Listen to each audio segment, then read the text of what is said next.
Hello friends, this is Deepak Dwivedi from Delhi Convent Academy, Day Boarding School Awas Vikas Chibramur. Today I am going to teach you tenses. Tenses को समझने के लिए मैंने एक tense का chart तैयार किया हुआ है जिसे मैं खुद अपनी स्टूडेंट लाइफ से यूज़ कर रहा हूँ। जो टेंसेस के रूल्स 50 to 100 पेजेस में बुक्स में दिए होते हैं उसको मैंने 1 पेज में एक्सप्लेन करने की कोशिश की है और उसको स्टूडेंट्स अच्छी तरह से समझ भी लेते हैं। इसका फ़ायदा ये होता है कि यदि आपने ये सिंगल पेज एक पेज तैयार कर लिया तो आपके टेंसेस के मैक्सिमम रूल्स भी रेडी हो जाएंगे और ये लर्न करना बहुत इजी भी है। सबसे पहले हम आते हैं कि टेंस होता क्या है। टेंस को हिंदी में काल कहते हैं। टेंस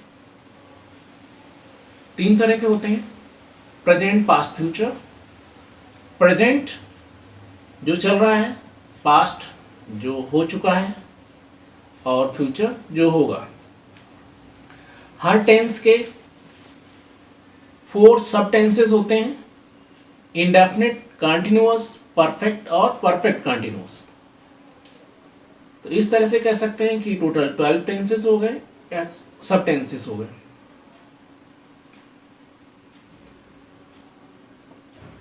टेंस समझने के लिए सबसे पहले टेंस की डेफिनेशन हमें समझनी होगी। टेंस की डेफिनेशन क्या है? Tense is a form of verb which shows time of action of verb and its degree of completeness. Tense क्या है? वर्ब की फॉर्म है जिससे 2 चीजें पता चलती हैं कि वर्ब का एक्शन किस समय हो रहा है और वर्ब की स्थिति क्या है, वो चल रहा है, पूरा हो चुका है या अनिश्चित है। इसलिए हमें टेंस को समझना, टेंस के साथ ही हमें वॉइस को भी समझना जरूरी होता है। यदि कोई कार्य हो रहा है तो या तो एक्टिव वॉइस में होगा या पैसिव वॉइस में होगा। वॉइस क्या होता है? वॉइस भी फॉर्म ऑफ वर्ब होता है। वर्ब के फॉर्म से ही वॉइस का पता चलता है।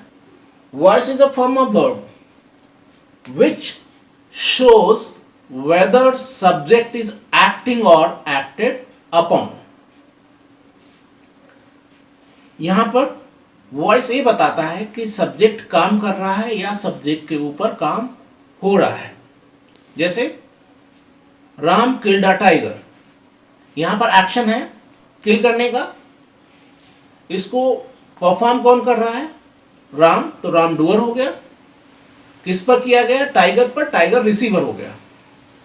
तो जब कभी भी सब्जेक्ट डूअर होता है या ऑब्जेक्ट रिसीवर होता है वो सेंटेंस एक्टिव वॉइस में होता है।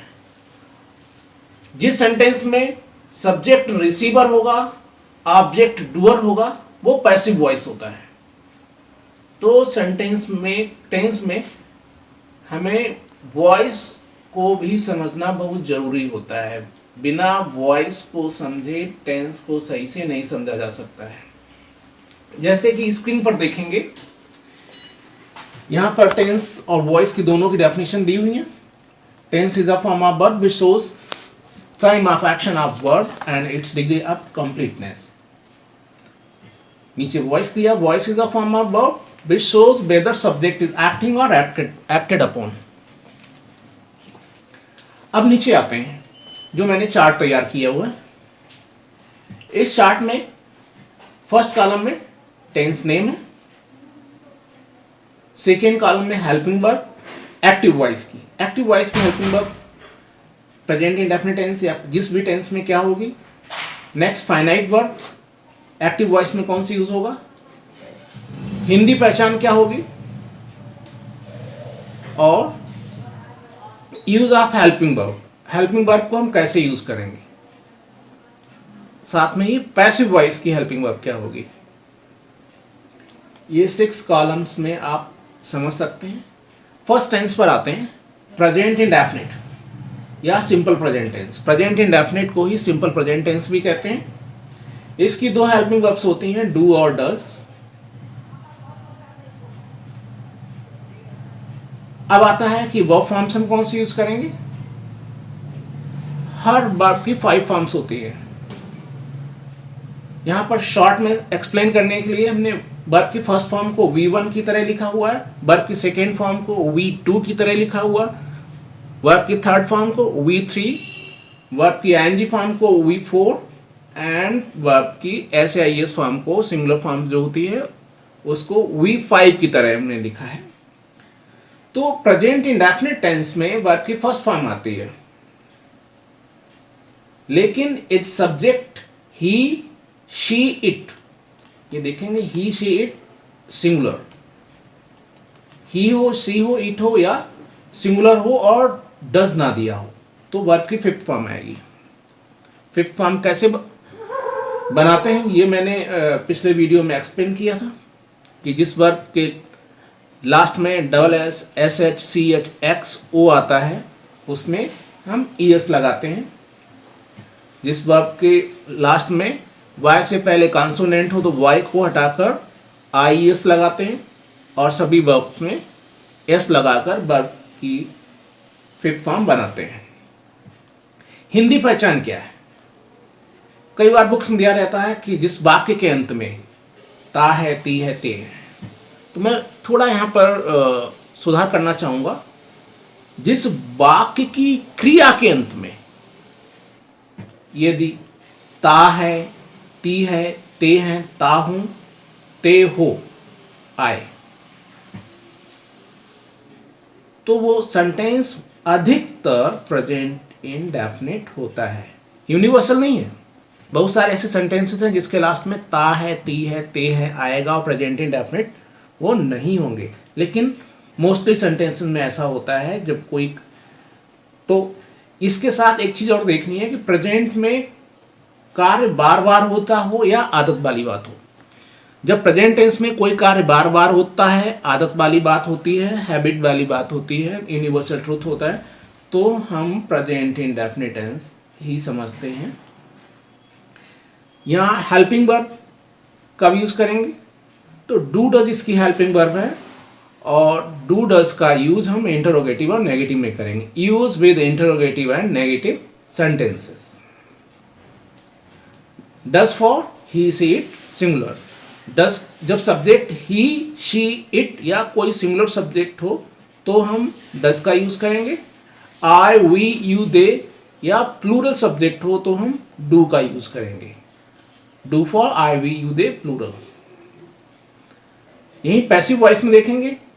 एक्टिव वॉइस में हेल्पिंग वर्ब डू डज है और पैसिव वॉइस में इज, एम, आर। कई बार कंफ्यूजन होता है, is, am, are present continuous की एक्टिव वॉइस की भी हेल्पिंग वर्ब होती है, तो इसलिए कंफ्यूज नहीं होना है। पैसिव वॉइस सेंटेंस जब भी होगा तब हमेशा उसके साथ वर्ब की थर्ड फॉर्म लगेगी, कोई भी टेंस हो, कोई भी मोडाल्स हो। तो प्रेजेंट इंडेफिनिट में ये चीज क्लियर हो जाती है। फिर प्रेजेंट कंटिन्यूअस, इसी को इम्परफेक्ट, प्रेजेंट इम्परफेक्ट या प्रेजेंट प्रोग्रेसिव भी कहते हैं। इसकी helping verb am, is, are होती है। वर्ब की फॉर्म फोर्थ आएगी, मीन्स ING फॉर्म लगाएंगे। इसके वाक्य के अंत में, क्रिया के अंत में रहा है, रही है, रहे हैं, रहा हूं, रही हूं, रहे हो आता है, या प्रेजेंट में किसी कार्य का जारी रहना। एक यदि रहा, रही नहीं भी दिया हुआ है और प्रेजेंट में कोई कार्य लगातार चल रहा है तब भी प्रेजेंट कंटिन्यूअस होगा। जैसे मैं बैठा हुआ हूं, बैठे रहने काम चल रहा है तो प्रेजेंट कंटिन्यूअस है, इसमें रहा, रही नहीं आया, तो इस चीज का ध्यान रखना है। एम फॉर आई, एम को आई के साथ यूज करते हैं। Is helping verb he, she, it singular के साथ आती है। Are for we, you, they and plural. अब देखेंगे पैसिव वॉइस में क्या हेल्पिंग वर्ब होगी। इज बीइंग, एम बीइंग और आर बीइंग यूज करते हैं। वर्ब की हमेशा थर्ड फॉर्म आती है पैसिव वॉइस में। Next present perfect tense. इसकी हेल्पिंग वर्ब हैज और हैव है। वर्ब की हमेशा थर्ड फॉर्म आती है। प्रेजेंट में जब कोई कार्य समाप्त हो चुका होता है वो प्रेजेंट परफेक्ट टेंस होता है। प्रेजेंट टेंस के हिंदी वाक्य की क्रिया के अंत में चुका है, चुकी है, चुके हैं, चुका हूं, या है, ई है, दी है, ली है आदि शब्द दिए होते हैं, अक्षर दिए होते हैं, तो ये सेंटेंस प्रेजेंट परफेक्ट में होंगे। इसकी हेल्पिंग वर्ब हैज हैव है। हैज का यूज ही, शी, इट और सिंगुलर सब्जेक्ट के साथ होता है, और हैव का use I, we, you, they और प्लूरल के साथ होता है। पैसिव वॉइस में हैज बीन और हैव बीन आएगी, वर्ब की थर्ड फॉर्म लगाते हैं। अब आते हैं प्रेजेंट परफेक्ट कंटीन्यूअस टेंस में। इसकी helping verb has been, have been है। वर्ब की fourth form means ING form आएगी। इसमें प्रेजेंट कंटीन्यूअस की तरह प्रेजेंट में कोई कार्य जारी रहता है, पहले से चल रहा होता है, और कब शुरू हुआ उसका समय भी दिया होता है। वाक्य की क्रिया के अंत में रहा है, रही है, रहे हैं, रहा हूं, रहे हो आदि दिए होते हैं। Has been helping verb he, she, it singular के साथ आती है, और have been I, we, you, they और प्लूरल के साथ आती है। इसका पैसिव वॉइस नहीं बनाया जाता है, ध्यान रखेंगे। अब आते हैं प्रेजेंट के बाद पास्ट में। सिंपल पास्ट या पास्ट इंडेफिनिट एक ही बात है। इसकी हेल्पिंग वर्ब डिड होती है। इसकी वर्ब फॉर्म हमेशा सेकेंड होती है, लेकिन यदि डिड आए तो डिड के साथ फर्स्ट फॉर्म आ जाती है। पास्ट इंडेफिनिट में वर्ब की सेकेंड फॉर्म आती है, लेकिन यदि हेल्पिंग वर्ब डिड का यूज हो तो फर्स्ट फॉर्म आती है। पास्ट में कोई कार्य समाप्त हो जाता है, वाक्य के अंत में था, थी, थे या ई, ए, दी, ली आदि शब्द से क्रिया खत्म होती है। ये अच्छा क्रिया के लास्ट में आएंगे। डिड का यूज इंटरोगेटिव और नेगेटिव सेंटेंस में सभी सब्जेक्ट के साथ होता है। Use in interrogative and negative sentences with all types of subject. हर तरह के सब्जेक्ट्स में हम डिड का यूज करेंगे। ओनली इंटरोगेटिव और नेगेटिव में, पॉजिटिव सेंटेंसेस में, अफर्मेटिव सेंटेंसेस में डिड नहीं आता है। पैसिव वॉइस में हेल्पिंग वर्ब वाज और वर्ब होती है, वर्ब की थर्ड फॉर्म आएगी। Past continuous helping verb was verb होती है, वर्ब की फोर्थ फॉर्म आएगी। पास्ट में कार्य का जारी रहना, पास्ट में काम चालू रहता है। रहा था, रही थी, रहे थे, ये बाकी क्रिया के अंत में दिया होता है। Was for I, he, she, it singular, he, she, it singular के साथ वॉज आता है। वी, यू, दे प्लूरल के साथ वर आता है। पैसिव वॉइस में वॉज, बीइंग, वर बीइंग आता है और वर्ब की थर्ड फॉर्म आएगी। पास्ट परफेक्ट देखेंगे, एक ही इसकी हेल्पिंग वर्ब होती है हैड, वर्ब की हमेशा थर्ड फॉर्म आती है। पास्ट टेंस में किसी समय से पहले या किसी कार्य से पहले दूसरे कार्य का समाप्त होना इसकी प्रमुख पहचान है। वाक्य की क्रिया के अंत में चुका था, चुकी थी, चुके थे, या था, ई थी, ली थी, दी थी, ये सब आते हैं। सभी सब्जेक्ट और सभी सेंटेंसेस में डिड का हैड का यूज होता है।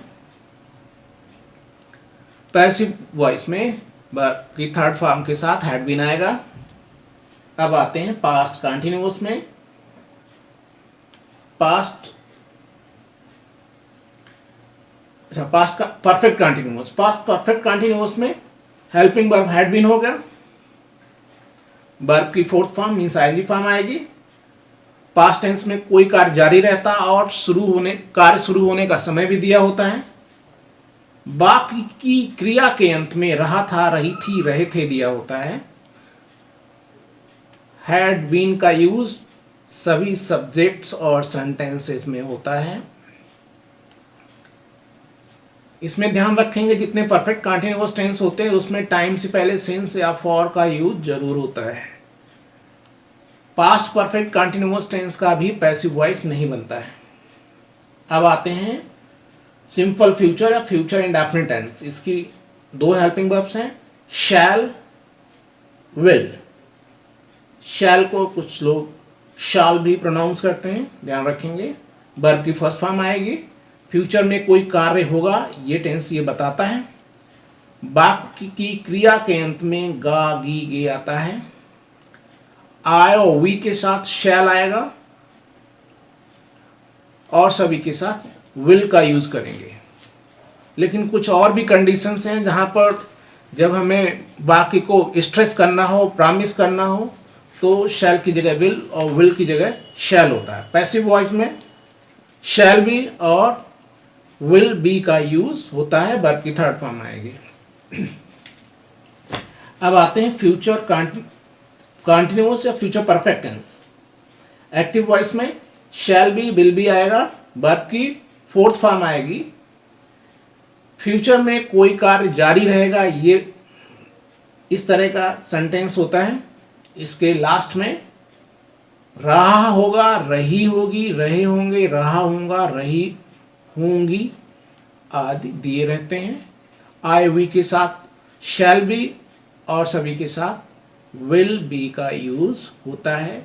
इसका पैसिव वॉइस नहीं बनाया जाता है, ध्यान रखेंगे। अधिकतर मिस्टेक होती है क्योंकि प्रेजेंट कंटिन्यूअस और पास्ट कंटिन्यूअस का पैसिव बनता है लेकिन फ्यूचर कंटिन्यूअस का नहीं बनता है।